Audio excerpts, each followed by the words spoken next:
Assalamualaikum warahmatullahi wabarakatuh. Perkenalkan, nama saya Elgi Novita Anggrani, NIM 1820172.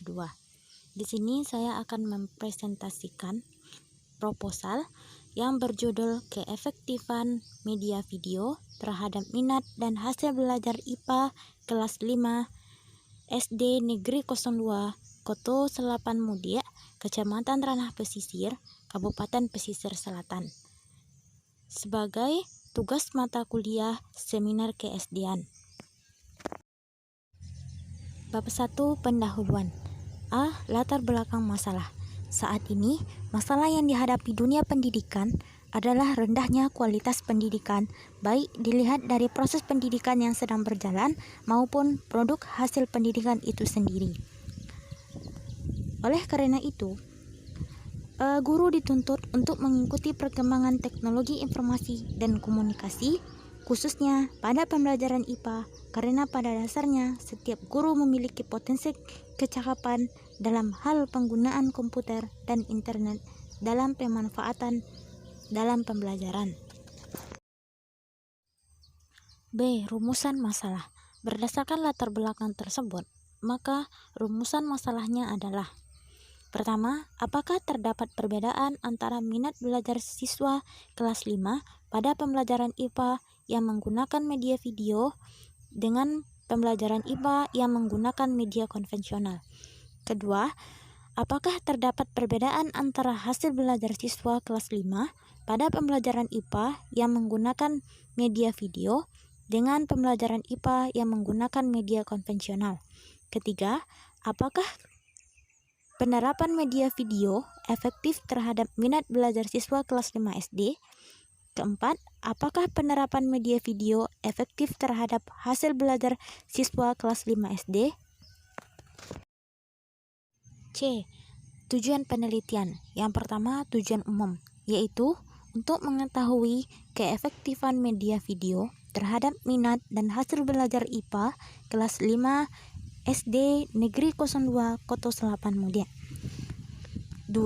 Tujuan khususnya adalah: pertama, mendeskripsikan ada tidaknya perbedaan minat belajar siswa dalam pembelajaran IPA antara pembelajaran yang menggunakan media video dengan yang menggunakan media konvensional. Kedua, mendeskripsikan ada tidaknya perbedaan hasil belajar siswa dalam pembelajaran IPA antara pembelajaran yang menggunakan media video dengan yang menggunakan media konvensional. Ketiga, mendeskripsikan keefektifan media video terhadap minat belajar siswa pada pembelajaran IPA. Keempat, mendeskripsikan keefektifan media video terhadap hasil belajar siswa pada pembelajaran IPA. Manfaatnya adalah: pertama, dapat menarik perhatian siswa sehingga minat belajar siswa terhadap proses pembelajaran IPA bertambah. Kedua, dapat meningkatkan hasil belajar siswa karena dengan menggunakan media, siswa bisa menyerap materi pelajaran dengan maksimal. Yang ketiga, menjadikan suasana pembelajaran yang menyenangkan sehingga siswa merasa antusias dalam mengikuti pembelajaran proses pembelajaran IPA. Yang kedua, bagi guru, manfaatnya adalah: pertama, meningkatkan kemampuan guru dalam mengatasi kendala pembelajaran IPA. Kedua, dapat memotivasi guru menggunakan media pembelajaran yang bervariasi. Yang ketiga, penelitian ini dapat dijadikan bahan pertimbangan guru dalam kelancaran pembelajaran, yaitu penerapan media video pada proses pembelajaran. Selanjutnya, bab 2, kajian teori. A. Landasan teori. Yang pertama, belajar. Menurut Rifai dan Aning pada tahun 2012, halaman 66, mengatakan bahwa belajar merupakan proses penting dalam perubahan perilaku setiap orang, dan belajar itu mencakup segala sesuatu yang dipikirkan dan dikerjakan oleh seseorang. 2. Minat.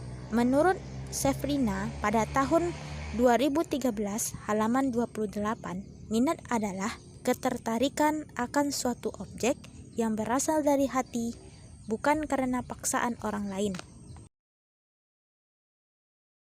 Yang ketiga, hasil belajar.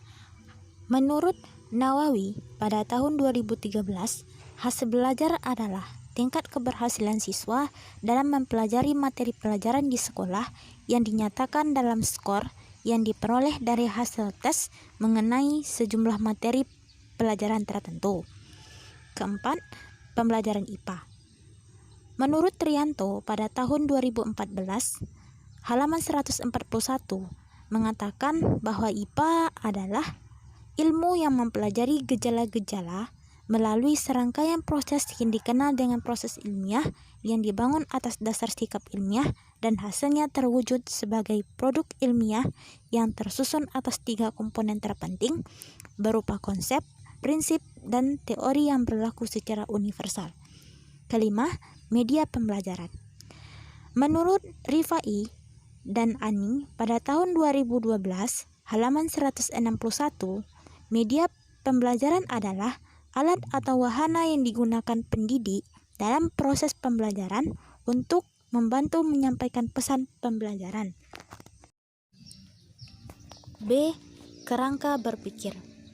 IPA yaitu usaha manusia memahami alam semesta melalui pengamatan yang tepat pada sasaran, serta menggunakan prosedur dan dijelaskan dengan penalaran sehingga mendapatkan suatu kesimpulan.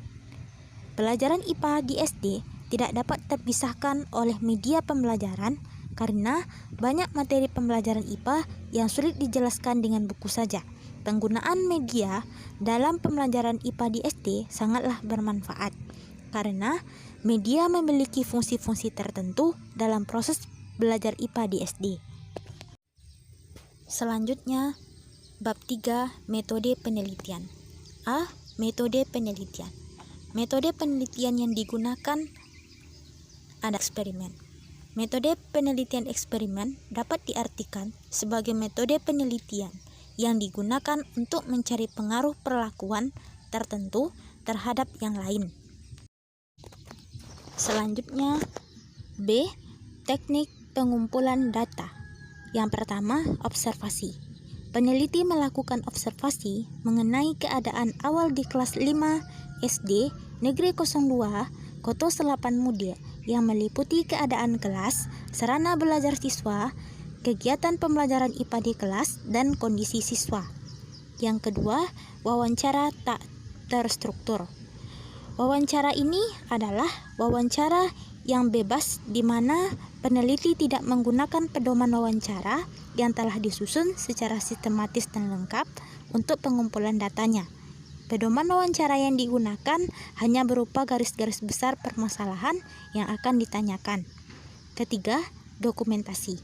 Dokumentasi yang digunakan meliputi data jumlah dan nama siswa dan data penunjang lainnya, foto-foto, serta video kegiatan pembelajaran yang dapat dijadikan sebagai bukti telah melaksanakan penelitian. Selanjutnya, instrumen penelitian. Yang pertama, variabel media video. Variabel media video dalam penelitian ini diukur dengan menggunakan lembar observasi atau pengamatan media video yang dilakukan pada saat pembelajaran berlangsung oleh peneliti. Yang kedua, variabel minat belajar siswa. Variabel minat belajar siswa dalam penelitian ini diukur dengan menggunakan angket minat belajar yang menggunakan skala Likert. Angket tersebut mencantumkan dimensi-dimensi minat belajar yang akan diukur. Sekian presentasi yang dapat saya sampaikan. Terima kasih. Wassalamualaikum warahmatullahi wabarakatuh.